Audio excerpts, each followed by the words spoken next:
ia 2 minute pentru noi.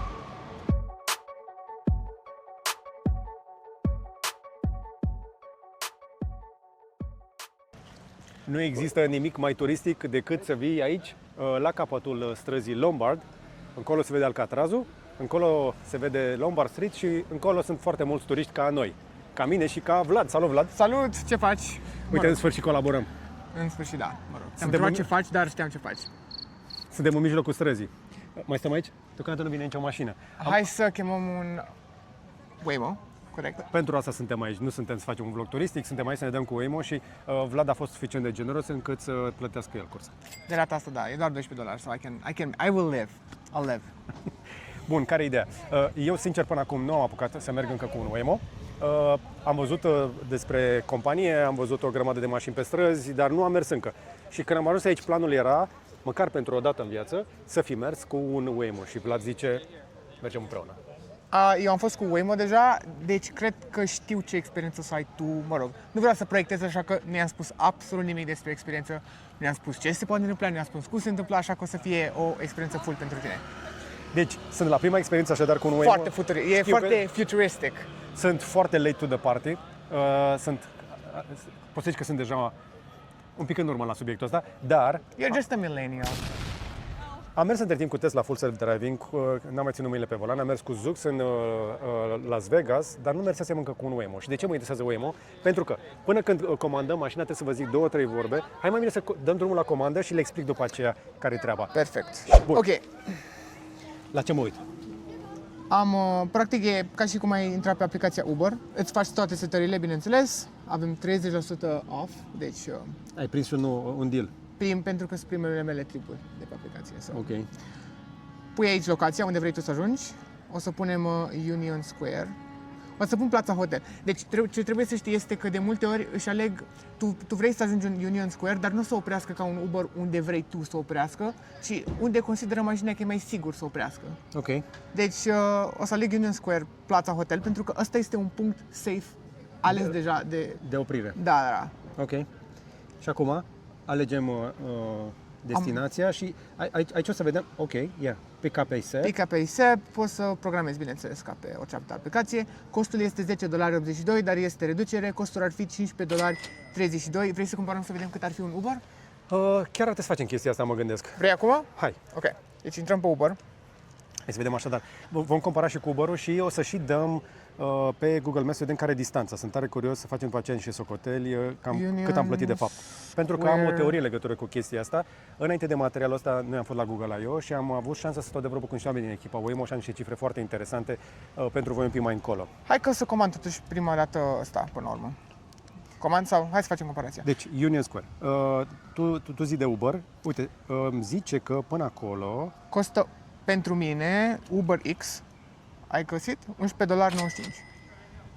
Which is good. Practic e mai ieftin Uber-ul, da, e normal.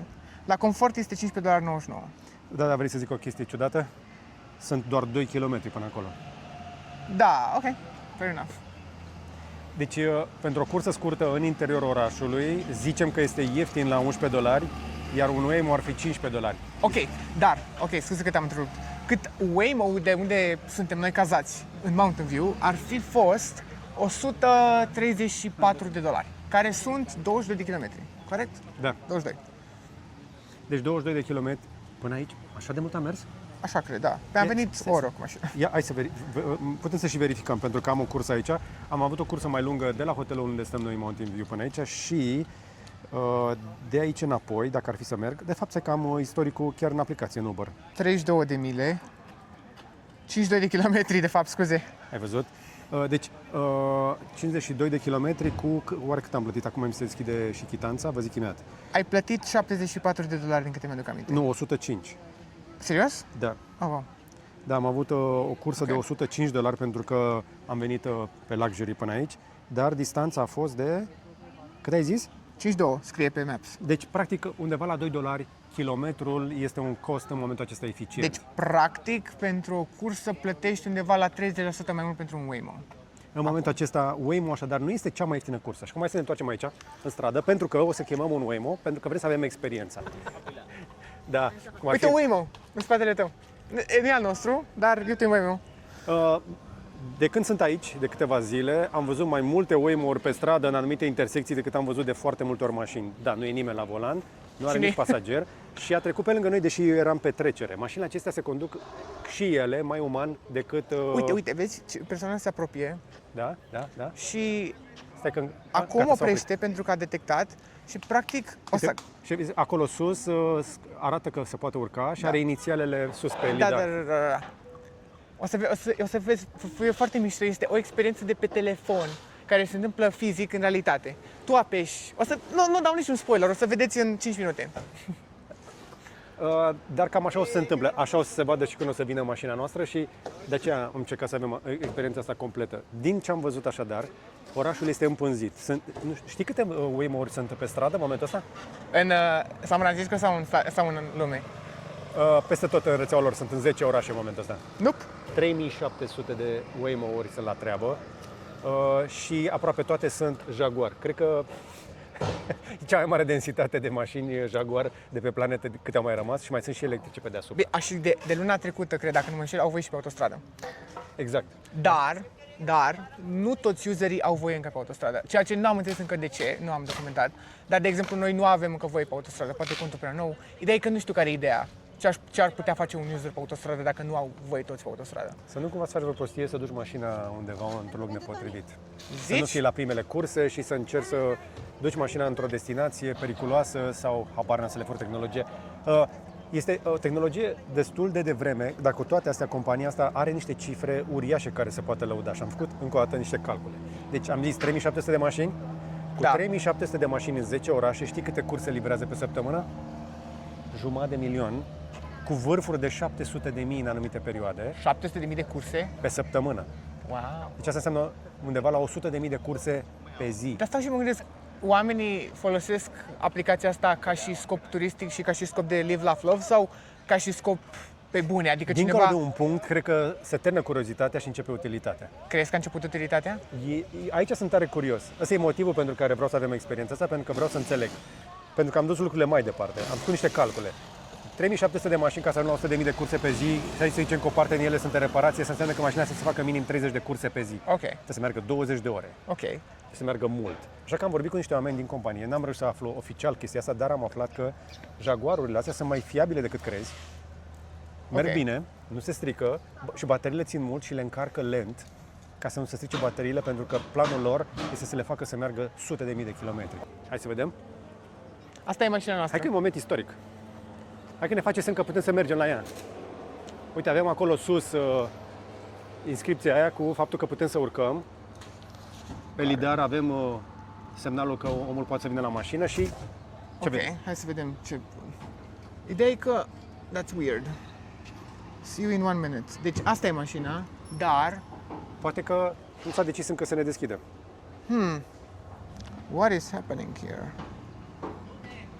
Going to pick up. Nearby. Deci asta e mașina. E sigur? Să Da. nu fie alta. Hai să vedem numărul. Ai numărul ei? Nu are număr. Nu, trebuie să aibă număr. Nu, adică în aplicație nu-ți apare numărul.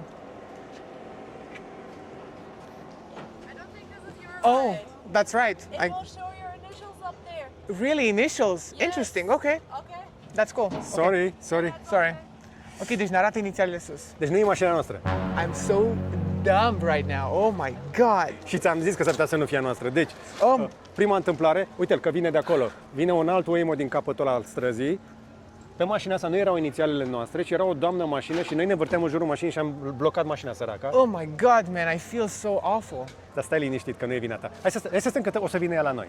S-a oprit un pic ciudat. Auzi, dă-te un pic la o parte. Dă-te un pic la o parte, hai să o lăsăm să oprească undeva.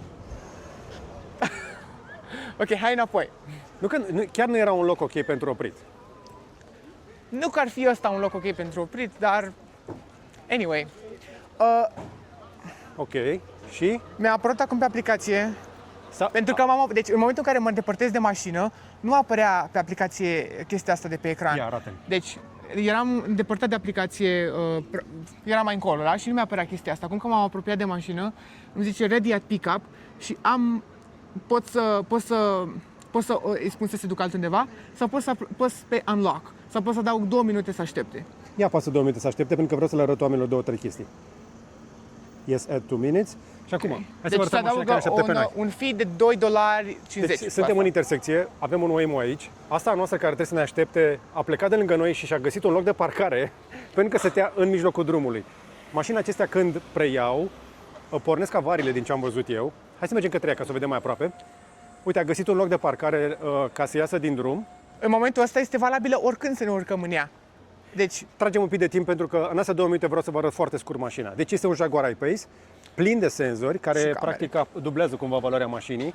Mașinile astea sunt cumpărate, din câte știu eu, la vreo 60.000 de la Jaguar, după care se mai adaugă senzori de vreo 50.000. Asta e versiunea cu toate camerele posibile. Sunt zeci de camere, lidaruri și uite-l și pe W al nostru. Vlad Vaida.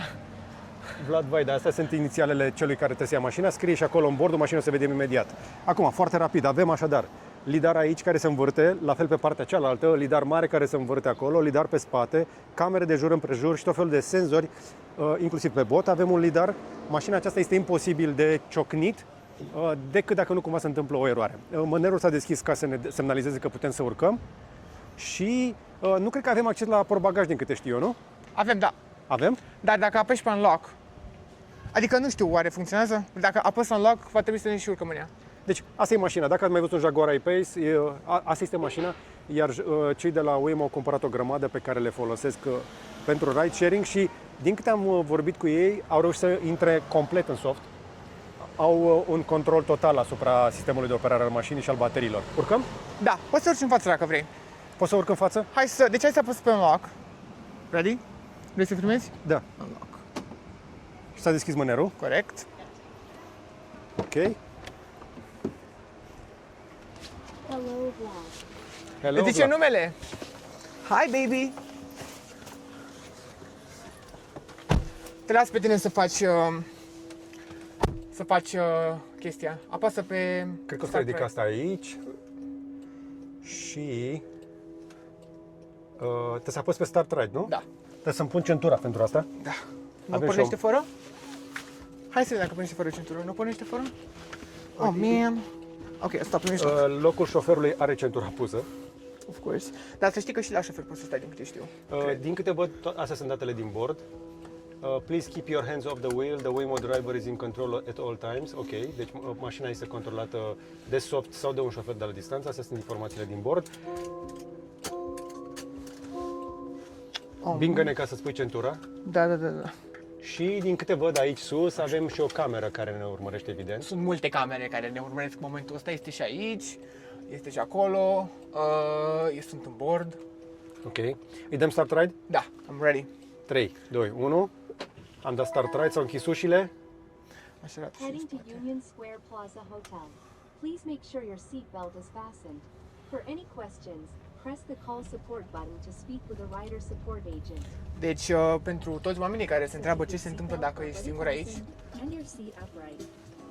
poți să pleci muzica, să nu e copyright. Please make sure you follow the manufacturer's instructions when installing their seats. Deci ce tare. We may Nu use pot să dau mai încet. cameras Nu to poți? check on riders, We Știu că te may... poți conecta la Spotify-ul lor, din câte știu, am făcut asta la trecută. but our microphones are only on when you're chatting with us or activate them. Deci ei nu ne aud ce facem acum decât dacă vrem să vorbim cu ei. Avem așadar un pic de intimitate în mașină. M-a lăsat să-mi controlez scaunul. Ventilația văd că este pe 70 de grade Fahrenheit. Oare pot să modific? Please exit Da. carefully. Absolutely. Ok, ia să dau aerul pe In the rare case of 72. emergency, Am controlat și ventilația. O să dau ventilația un pic mai încet. Și cred că poți să modifici și și volumul. You can also use the in-car screen or app to speak to them at any time. Cred că după ce termină tutorialul poți să folosești ecranul. Finally, Da. we'll do all the driving. So please don't touch the steering wheel or pedals during your ride. Și acum, prima In fact, percepție. Just relax. Just And relax. thank you for riding with us. Ok, super. Așadar, suntem la bord în momentul ăsta și mergem prin oraș. Ne spune că mai avem 12 minute, că vom ajunge la E foarte 1-2-2. mișto harta, uite ce mișto se vede. E foarte faină. Uite că poți să umblu acum la sunet. Da, și poți să și schimbi ce muzică vrei tu, cred că este internet. Deci, tu-ți vine să crezi că noi suntem ne plimbăm în mașină, noi nici nu am văzut cum arată strada până în momentul ăsta, suntem doar noi doi în mașină, vorbim cu camerele și mașina se mișcă, dar noi nu am văzut nimic so far. Dar- Ce e pe lângă noi? Mă lasă să deschid geamul, ceea ce îmi place, pentru că de când să fac asta. Este mă lasă oare? de ce nu? Cam așa arătăm noi de afară. Și așa arătăm dinăuntru. Hai, să întorc camera. Uite, cam așa. Deci avem în momentul ăsta 11 minute la dispoziție să ne bucurăm de cursa asta și... Mă rog, putem să ne bucurăm mai mult, Și dar... mamă cum e strada asta. Adică mă bucur că am plecat de la strada Lombard pentru că este o zonă cu dealuri și cu străzi foarte abrupte și e mai spectaculos decât te aștepți să vezi astfel de mașini care se conduc autonom aici, pentru că este foarte greu. Tu gândește că noi am venit în pantă, într-un capăt de stradă, da? Și am intrat într-o intersecție. Ea trebuie să se folosească de senzorii ăștia în toate unghiurile, în toate direcțiile, astfel încât să preîntâmpine evident o coliziune cu o altă mașină care vine, poate de pe prioritate sau nu. Cum te simți, George? Te simți în siguranță? Eu mă simt mai în siguranță cu mașina asta decât cu un șofer. Și după cum vezi, nu conduce atât de lent precum ai crede tu, conduce chiar la limita legală, dar conduce bine, adică conduce... Deci, doamna este acolo pe trecere și a lăsat-o să treacă și prin spatele ei s-a încadrat. Am aceeași percepție ca la Zoox și ca la Tesla Full Self Driving, se conduce mai uman decât se conduce robotic. Corect, Nu-i așa? da. Mi se pare că am încercat-o acum 2 ani, prima dată. Mi se pare că acum se simte mai natural decât era acum 2 ani. Cred, din perspectiva mea, din prima impresie. Mă bucur că mă lasă să scot... mai avem un Waymo și acum trebuie să-și dea prioritate una alteia. Asta s-a oprit, a plecat cealaltă. 3 Waymo, de fapt. Și mai era una, da. Eram la o intersecție cu noi și 2 Waymo-uri. Wow! Și mai încă una în față. Asta vă spun că nu e glumă, sunt 3700 de mașini în flota lor. Nu cred că sunt active toate, dar chiar și așa, la ce am văzut în oraș, în permanență, aproape pe orice stradă te afli în momentul acesta. În San Francisco vei vedea un Waymo undeva. Și nu doar în San Francisco mai nou, ci across the Bay Area, care e toată zona Silicon Valley. Și... Adică ia uite, fii atent, ce diferență istorică. Așa arată transportul public de acum 100 de ani și așa arată transportul public din 2026. Tramvaiul ăla are încă șofer, știi? Deși merge pe șină. It's insane. E un pic insane, da. Mai avem 6 minute și deja începe să se simte foarte fun. Cred că Waymo e self-learning, așa e? Eu cred că toată lumea învață și eu cred că în mașina asta este rezultatul la mai mult de un deceniu de ceea ce au cercetat cu proiectul Google Car. Toate datele colectate prin Street View, toate datele din, nu știu dacă știi, din Pokémon. Waymo trăiește astăzi și este atât de bun pentru că toată lumea a livrat date din toate telefoanele Android în Google Maps, Interesting. pe care cu toți o facem în continuare. Corect. Este cea mai folosită aplicație, cred. Exact. Și în momentul în care, și acum o să zic un secret, nu știu dacă știi, în momentul în care îți activezi pe orice telefon Android notificările pentru vreme, știi ce faci de fapt? Ia gândește-te un pic. Ce activezi când îți activezi vremea? Locația. Exact. Și dacă îți activezi locația, ce înseamnă asta?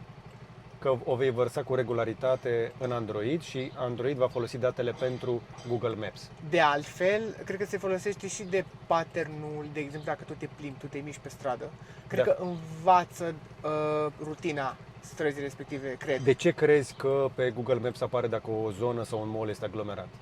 Pentru că sunt telefonul Android acolo. Vorbește acolo. Adică Cum? de obicei patternul. De obicei este aglomerat la momentul ăla. Oh, ce senzație! Ho, ho, ho! Deci când ne dăm cu Sania, eu te știu cum se vede în jos, mi se pare incredibil. Incredibil, ăsta este un moment de piele de găină. Nu? Nu, dar repet, ți-am zis că o să ți se pară o experiență foarte mișto asta cu Waymo și apropo, nu trebuie să fii doar în San Francisco ca să testezi, pentru că acum se va lansa, cred că, în Londra și Tokyo în curând. Și Londra e foarte aproape de noi. Așa, s-a lansat în Londra? Am văzut în Londra acum 2-3 săptămâni mașinile pe stradă, erau cu șofer însă în ele. Ok, cred că e încă în test atunci, dar deci urmează să lanseze. Urmează să avem și în Europa chestia asta. Și în Olanda, nu, că nu. Se Waymo vede. nu specific, dar au legalizat self-driving-ul, dacă nu mă înșel. De astăzi am văzut că, dacă nu greșesc, Lituania Am văzut Lituania. Lituania a legalizat full self-driving de la Tesla, după Olanda și Suedia. Wow. Și belgenii vor să fie următorii. Mai nou, țările se înghesuie și invită companiile astea să vină la ele. Și aici vine un subiect foarte important și ne apropiem de finalul cursei, mai avem 2 minute până va trebui să coborâm, o să tragem câteva concluzii afară. Cred că e un moment foarte bun să dai like și share, să te abonezi și poți să te abonezi și la Vlad. Vlad Vaida, pe YouTube, Instagram, TikTok. Thank you. Vlad, care măcar pentru atâta lucru că a plătit curs. $12 foarte bine folosiți. O să-i dăm un bonus apropo de la Gadget Boutique, de la gb.ro. E un moment foarte bun în astea 2 minute să vă spun că noi pe Gadget Boutique, pe gb.ro avem încărcătoare foarte bune, cu cablu retractabil, nu încarcă mașini. Uite, Waymo, hai! O să vă zic imediat mai multe despre mașina aia. Mai sunt vreo 4 Waymo-uri în fața noastră. Cred că nu suntem singurii care vor să ajungă la Union Square. Și mai avem și căști și în perioada asta, dacă cauți un chilipir, un cadou fain pentru cineva, intră pe site și acolo sus o să vezi un loc unde scrie reduceri. Avem în permanență câteva produse selectate pe care le recomandăm și le și vindem mai ieftin. Pull the handle twice to exit. The first pull unlocks. Okay. The second opens the door. Practic spune că mașina rămâne Almost blocată. there. Don't forget your phone, keys, or wallet. Adică asta. Rămâne blocată constant până când trebuie să tragi de 2 ori de maneta asta, double click, știi cum zic? Da. Deci suntem aproape de destinație, ne spune că mai avem un pic până acolo și odată ce ajungem să nu ne uităm lucrurile și să ieșim cum trebuie.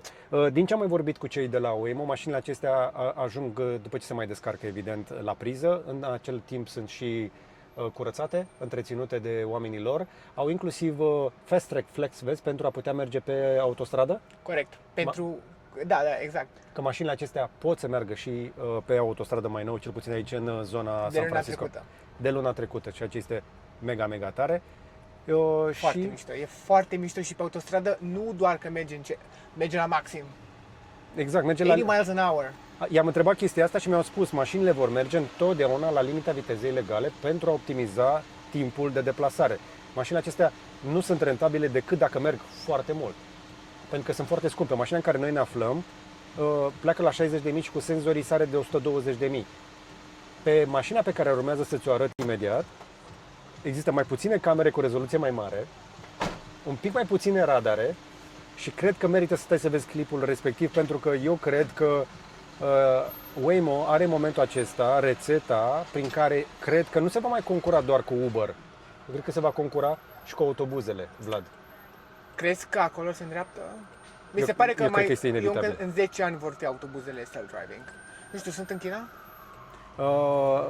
Am văzut ceva camioane, dar încă n-am văzut autobuze. Camioane am văzut și eu. Deci, în momentul acesta, mașina caută un loc să se retragă la margine. Un loc și safe. avem și o situație foarte interesantă în care și auzim o ambulanță.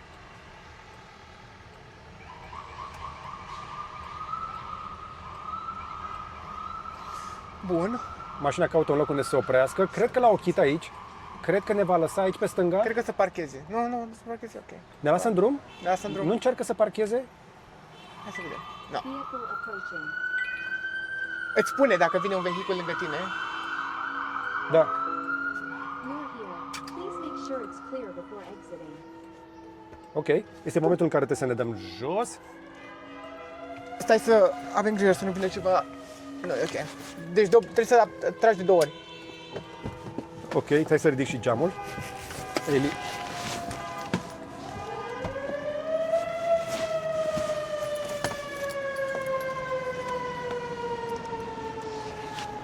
N-ai uitat nimic, da? N-am uitat nimic.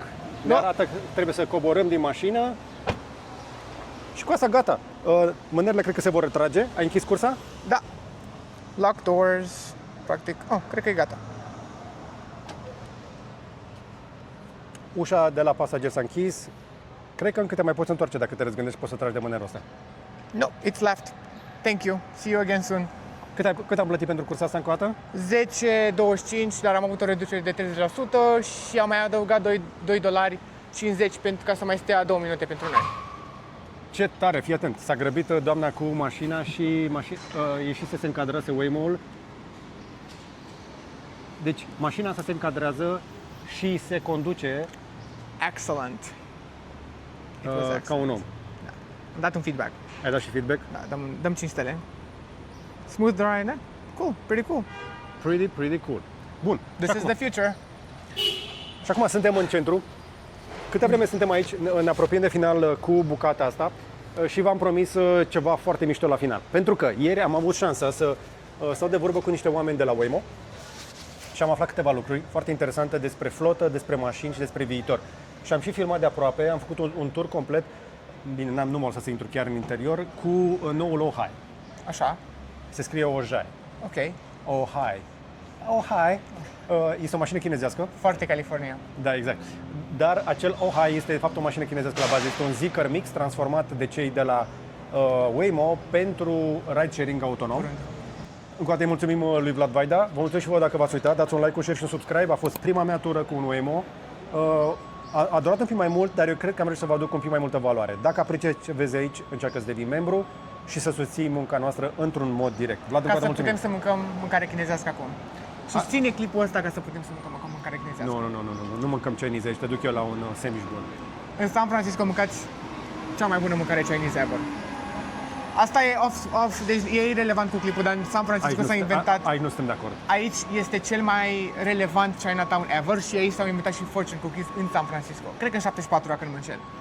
E irelevant cu clipul, dar a trebuit să las asta de pe umerii Deci, avem o diferență de percepție și de gusturi la capitolul ăsta. Vlad este foarte pasionat de chimicale. Eu sunt pasionat de ramen, așa că am descoperit un Japantown aici, unul dintre cele 3 din lume.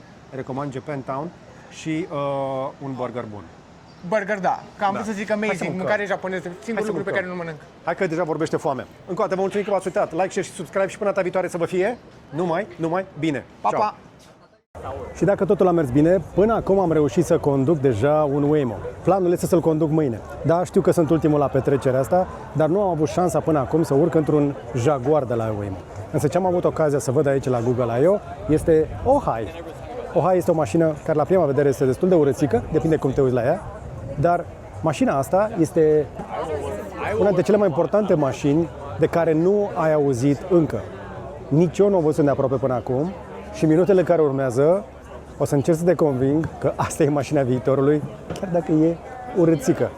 Hai să începem așadar să vorbim despre acest Ojai. Ojai. Da, știu. Cei de la Waymo i-au dat numele ăsta pentru că cei mai mulți americani nu știu cine este Zeekr din grupul Geely. Yeah, so Jaguars is a current generation of our vehicles, so the fifth generation that is currently serving riders in 11 US cities. This is our new generation. This is Ojai. That's the sixth generation of the vehicle platform and the Waymo driver. And the Waymo driver is what we call our technology and our sensors that you can see here, LiDAR, radar, cameras. These are more advanced sensors. It's designed to operate in different weather conditions, including snow and winter weather. So you will see this vehicle in some cities that have winter weather, like Denver and Detroit and many, many more. So it's also like from the rider perspective, the cabin is way more spacious.